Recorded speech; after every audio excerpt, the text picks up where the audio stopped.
Okay, so it's been a few days since I made a video about theology and such. Well, this is going to be a merger of theology and philosophy. And I mentioned in a previous video that I'd like to talk about the origins of demons. Now, the earliest mention of demons is actually in the Greek mythology and the Roman mythology, but specifically the Greek mythology.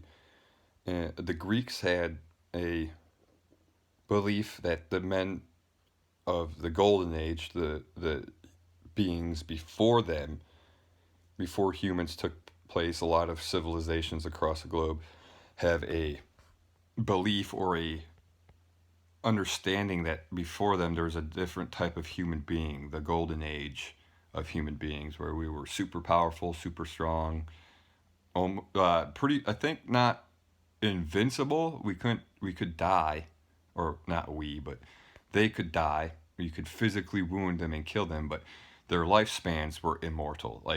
If nobody tried to attack them and hurt them, and they just lived out a normal, peaceful life, those daemons. Well, they weren't daemons until later, and we're about to get into that. But they could do extraordinary things. They're basically humans on a super level, like superhumans. But they became like too corrupt, and Zeus decided to put an end to that, and he killed them all. He had them all dead, and then once they became dead or became spirit form, they became something called a daemon or demonic beings.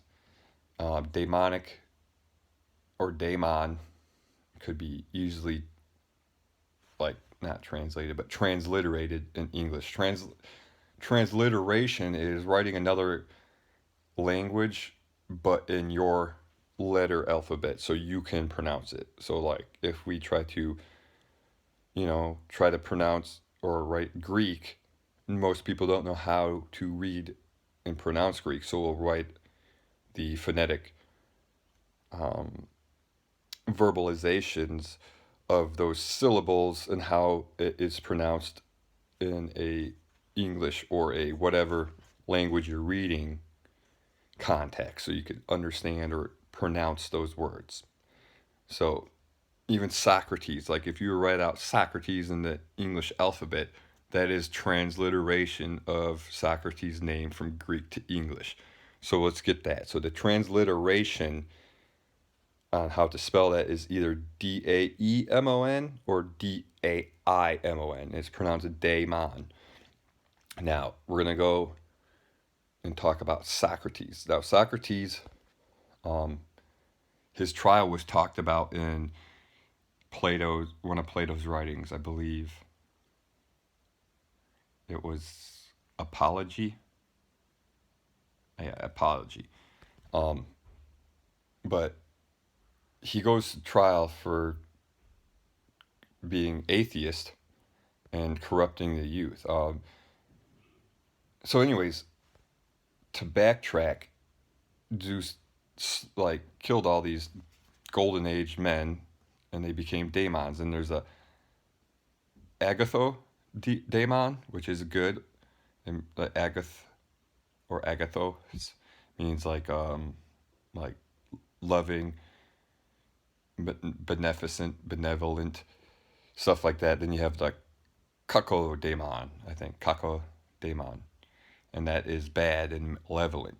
And was what Zeus did is when he created us humans, according to mythology, he assigned the daemons to watch over them and guide them as like spirit guides, so to say. Like that was, and some of them ended up being good, but others, the daemons, decided to be like, say, screw this, and they rose against Zeus, just kind of like the fallen angels in Christianity. They said, we're not following your rules, we're not going to obey you, and we're going to actually be malicious towards the human beings. So you could either have an experience with a good daemon or a bad daemon, which sounds like I'm talking like Jamaican. You can have a good daemon or a bad daemon. But anyways, So I wrote some notes about Socrates. So he was actually before the Senate in Athens, and Miletus has brought him to trial. Miletus was a young politician in Athens, and he believed that Socrates was an atheist, and that's how he was corrupting the youth. He was brought to trial and claimed, saying that he proclaimed that he was the wisest man to live, and Socrates actually denied that he was ever the wisest man. He actually thought he was pretty stupid because, and that's what made him wise, because he didn't think he was wise. And a wise man who doesn't think he's wise is one of the wisest people to live. And that's why Socrates was so frowned upon, because he was wise, but he had that Dunning-Kruger effect where he didn't really look at himself as special. Um, he just was a man of reasoning. He just reasoned a lot, and he wasn't about passion so much. He wasn't about. But anyways, he had like a voice or something inside of him, and that was his daemon.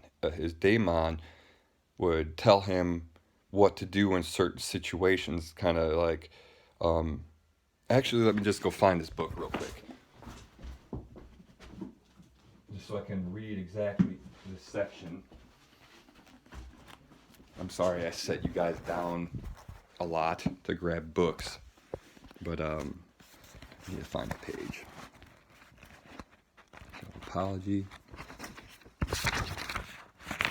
All right, right here. Okay, so it says.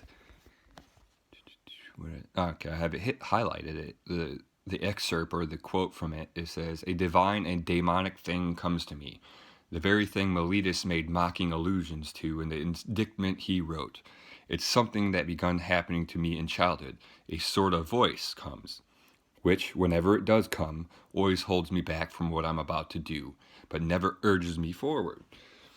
So, what I think that is Socrates' daemon was actually his own consciousness, his own conscious thoughts, the thoughts of morality and reason, or a voice, or a spiritual tact, checking Socrates from any act opposed to his moral and intellectual interests.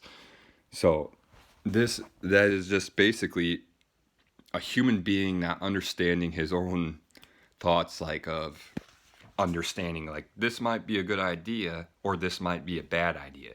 So it was actually him in conflict with his own self. It's his own thinking. Let me take my hood off so I don't look so stupid.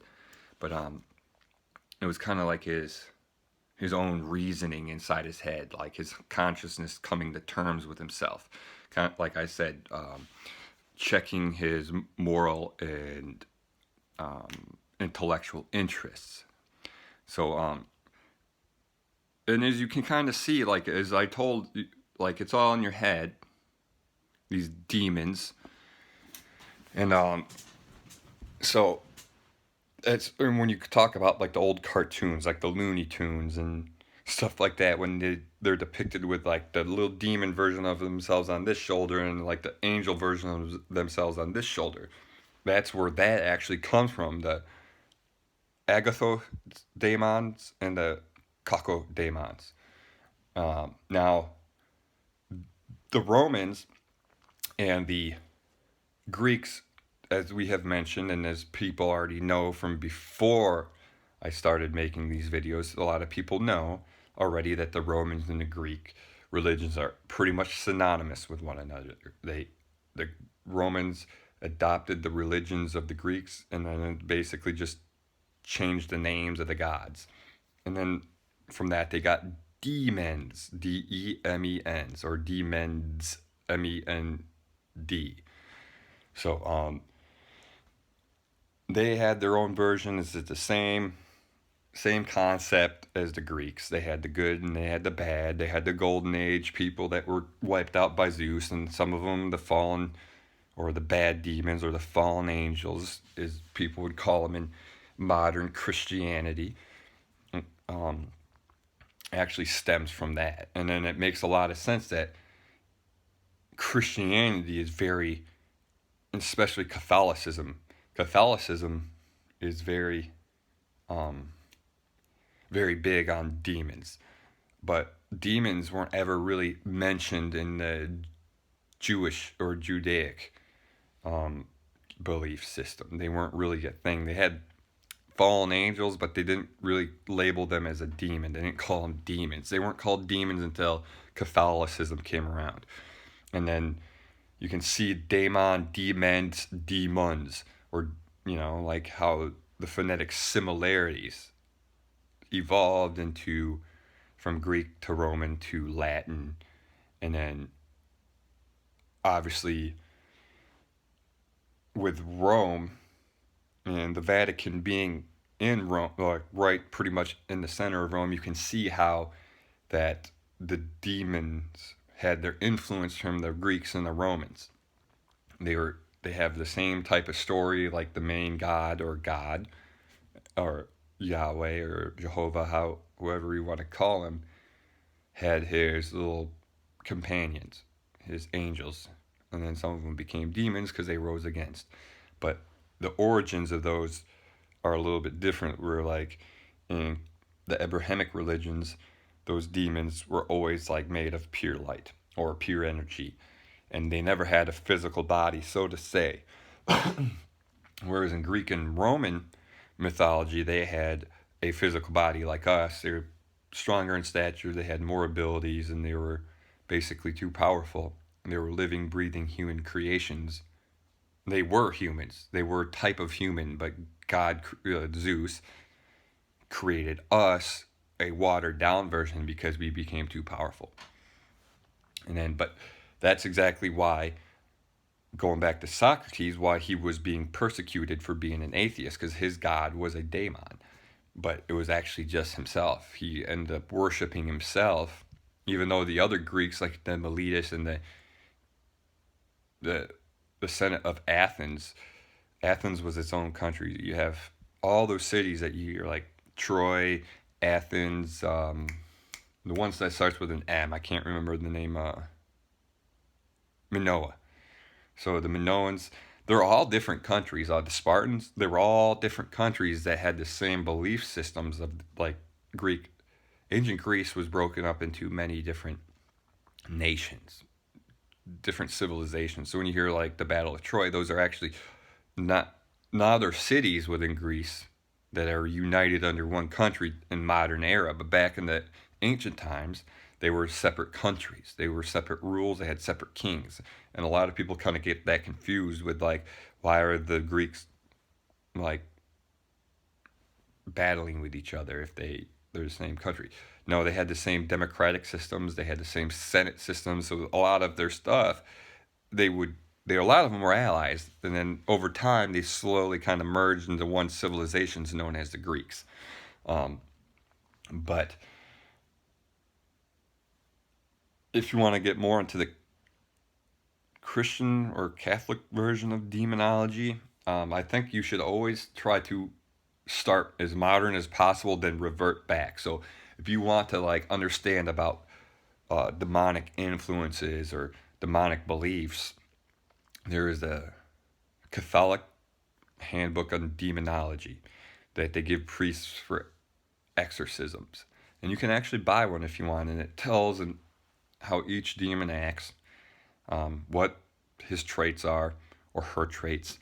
Like it talks about specific demons like Baal.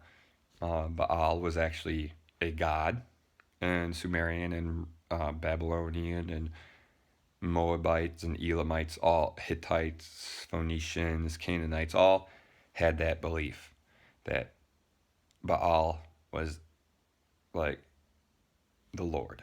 And that's where you get Baalbek from, or Baalbek. Bek, or to beckon, comes from Bek, from Baalbek. The cries of Baal, or Baal. And I think Baal is actually even mentioned in the Bible, but I can't say for certain because some of my literature starts to bleed into each other, and I sometimes don't know where my sources come from.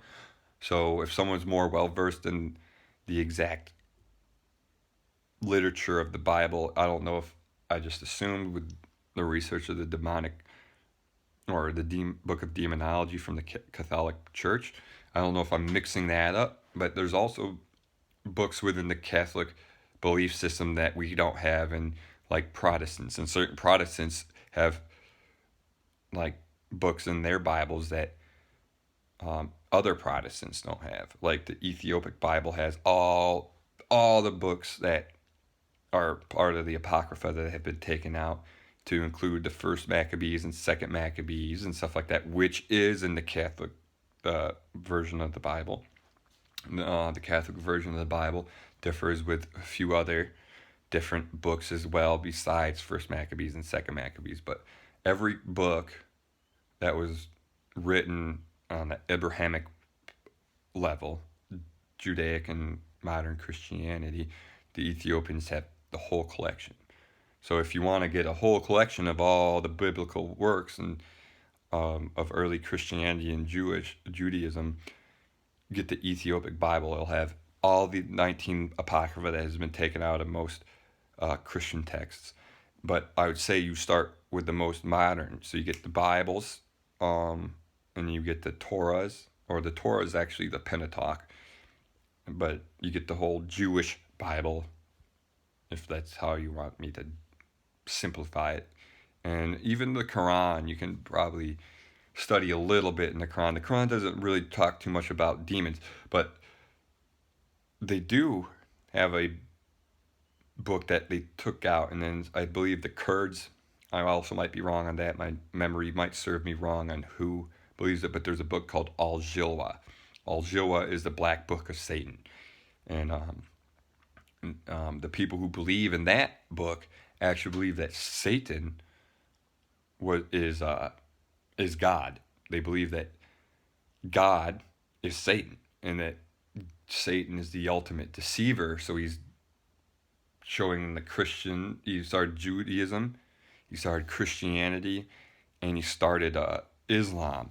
3 different branches just to confuse humans.